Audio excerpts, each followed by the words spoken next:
ఈరోజు ఆంధ్ర రాష్ట్రాన్ని ఈ కూటమి ప్రభుత్వం అక్రమ మధ్యమాంధ్రప్రదేశ్గా మార్చిందనటంలో ఎలాంటి సందేహం లేదు. అందుకోసమే రాష్ట్ర ప్రజలు సిట్టు వద్దు, సిబిఐ ముద్దు అనే మాటను చెప్తా ఉన్నారు. ఈరోజు మనం గమనిస్తే కల్తీ మద్యం, fake video, false investigation, Chandrababu Naidu అసలేని ప్రెస్ మీటు, తప్పుడు రాతలు, దొంగ డిబేట్లతో ప్రజలను కన్ఫ్యూజ్ చేయాలన్న ఉద్దేశంతో కూటమి ప్రభుత్వం ముందుకు పోతుంది. అదే కాకుండా కల్తీ మద్యమే కాకుండా విద్య కల్తీ, వైద్యం కల్తీ, వ్యవసాయం కల్తీ, పరిశ్రమలు కల్తీ, నువ్వు కల్తీ, నీ పార్టీ కల్తీయా చంద్రబాబు నాయుడు? నీ పార్టీ కల్తీ అని ఎందుకు అంటున్నానంటే ఇతర పార్టీలను కలుపుకున్నావు కాబట్టి. అదే కాకుండా చంద్రబాబు నాయుడు ఈరోజు మీరంతా కూటమిగా ఎందుకున్నారంటే ప్రజల కోసం కాదు, ప్రజల హితం కోసం కాదు, ప్రజల సంక్షేమం కోసం కాదు. కేవలం ఈ రాష్ట్రంలో బీజేపీకి ఓట్లు లేవన్న సంగతి నీకు తెలుసు, నాకు తెలుసు, ప్రజలందరికీ కూడా తెలిసిన విషయమే. ఓట్ల కోసం బీజేపీ ఈ రాష్ట్రంలో ఒంటరిగా పోటీ చేస్తే సీట్లు లేవన్న సంగతి పవన్ కళ్యాణ్కి తెలుసు, నీకు తెలుసు, నాకు తెలుసు, అందరికీ కూడా తెలిసిన విషయమే. వీళ్ళిద్దరు ఓట్ల కోసం, సీట్ల కోసం అయితే చంద్రబాబు నాయుడు కోట్ల కోసం, ఓట్ల కోసం, సీట్ల కోసం, కోట్ల కోసం మాత్రమే మీరు కలిసి ఉన్నారు తప్ప మీరు ప్రజల హితం కోసం కానీ, ప్రజల మేలు కోసం కానీ, ఈ రాష్ట్ర అభివృద్ధి కోసం కాదు అనేది స్పష్టంగా ప్రజలు గమనిస్తూ ఉన్నారు. అదే కాకుండా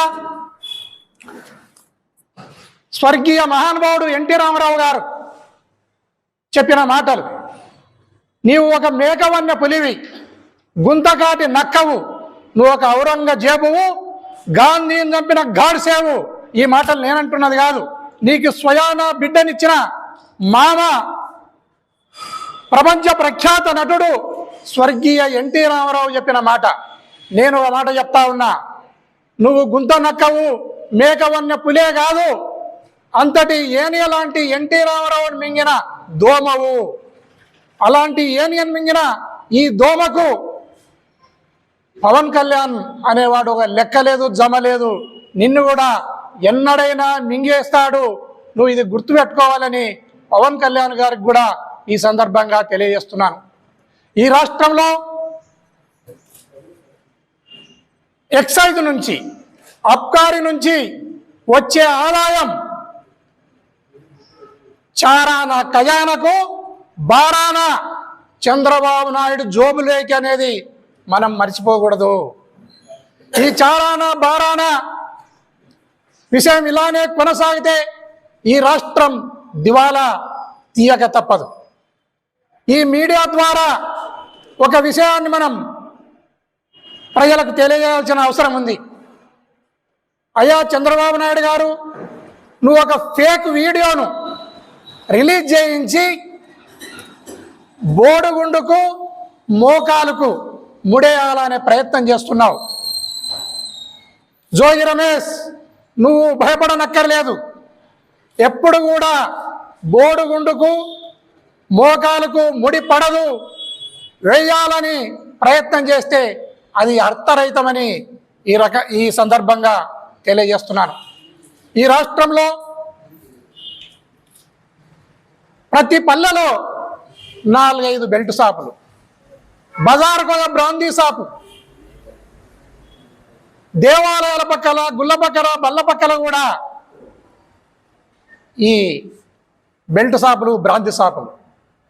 వీటి నుంచి వచ్చిన ఆదాయం లేదా వీటికి మందును సప్లై చేసే పరిశ్రమలు ఏవైతే ఉన్నావో, ప్రైవేటు పరిశ్రమలు, దొంగ పరిశ్రమలు, చంద్రబాబు నాయుడు గారి ఆధ్వర్యంలో ఆయన కర్త కర్మ క్రియ అయ్యి నడుపుతున్న లేదా తయారు చేస్తున్న మద్యం బాటిళ్ళు ఈ అక్రమంగా పెట్టిన బెల్ట్ షాపులకు కానీ, బ్రాందీ షాపులకు కానీ, లేదా పర్మిట్ రూమ్లకు కానీ సప్లై చేస్తున్నారు.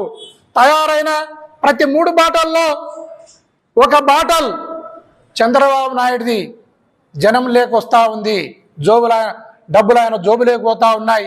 ఇది ప్రజలందరూ కూడా గమనించాలి. అదే కాకుండా పోలీస్ వ్యవస్థ ఈరోజు ఒక వ్యక్తిని అరెస్ట్ చేసినప్పుడు అతన్ని క్షుణ్ణంగా సోదా చేస్తాం. సోదా చేసి అతని దగ్గర ఏం వస్తువులు ఉన్నాయో వాటినన్నిటి కూడా రికార్డు చేసి పెట్టుకుంటాం. అతన్ని పోలీస్ అరెస్ట్ చేసినప్పుడు ఖచ్చితంగా అతన్ని కన్ఫైన్ చేస్తాం, అతన్ని మూమెంట్ను రిస్ట్రిక్ట్ చేస్తాం.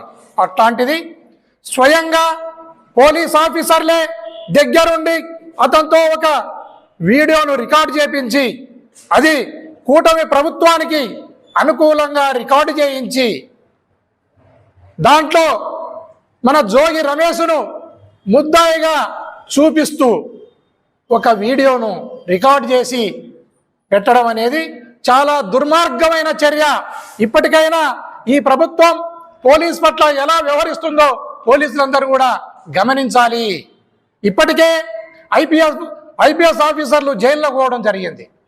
అదే కాకుండా కొందరిని సస్పెండ్ చేయడం జరిగింది, మరికొందరు ఈ రాష్ట్రాన్ని వదిలిపెట్టిపోవడం జరిగింది.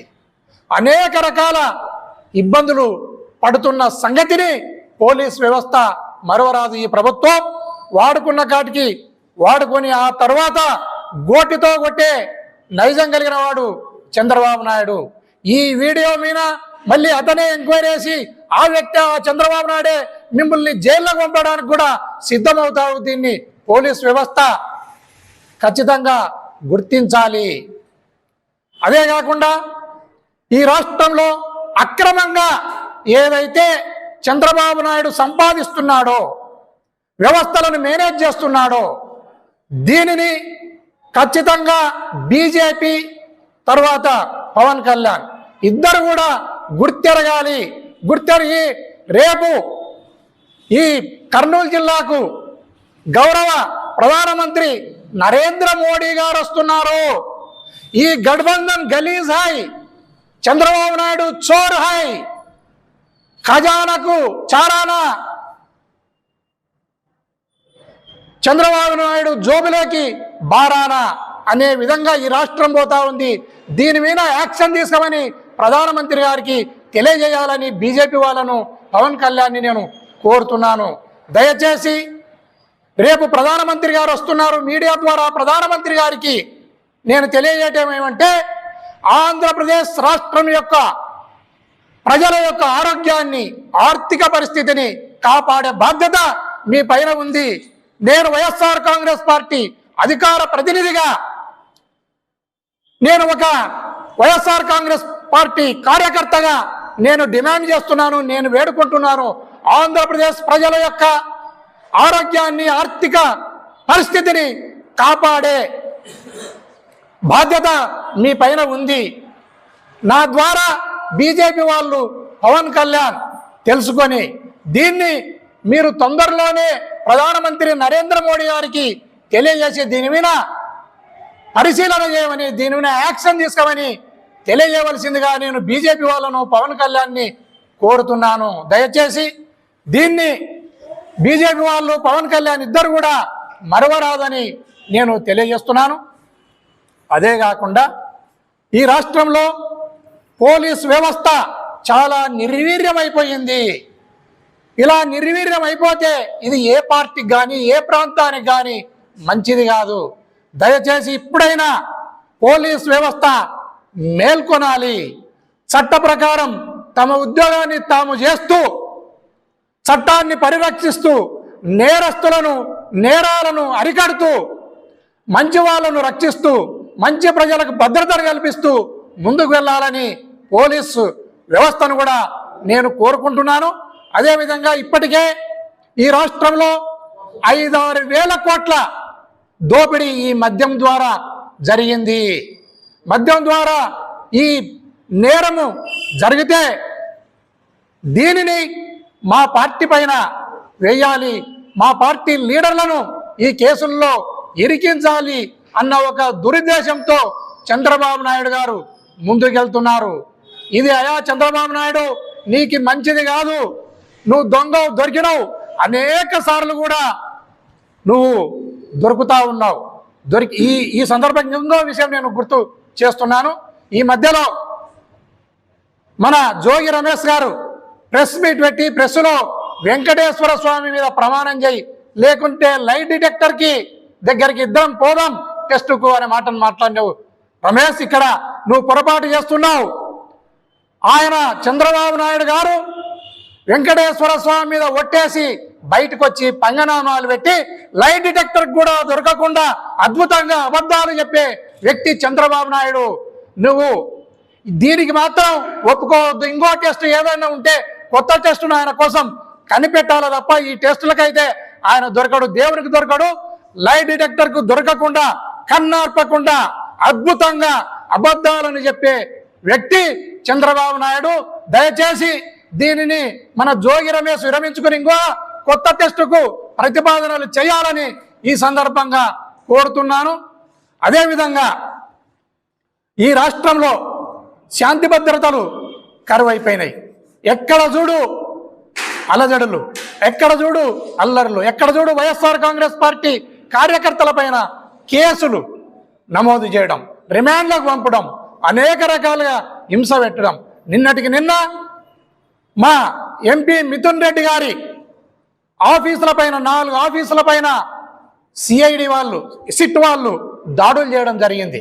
ఆ దాడులలో ఎక్కడ కూడా ఏమాత్రం ఒక మెటీరియల్ కూడా దొరకలేదు. వీళ్ళు కొండను తవ్వి ఎలుకను పట్టినట్లు 4 పేపర్లలో సంతకాలు పెట్టించుకొని రావడం జరిగింది. ఇది ఆయన ప్రతిష్టను, వారి కుటుంబ ప్రతిష్టను దెబ్బతీయడానికి తప్ప ఇది వేరే కాదని కూడా ఈ సందర్భంగా తెలియజేస్తున్నాను. ఇప్పటికైనా పోలీస్ వ్యవస్థ మేల్కొని వారి ఉద్యోగాలు వాళ్ళు చేసుకుని వాళ్ళ స్కిన్ను వాళ్ళు కాపాడుకొని ఈ రాష్ట్రంలో శాంతి భద్రతలను కాపాడవలసిందిగా కోరుతూ ముగిస్తున్నాను.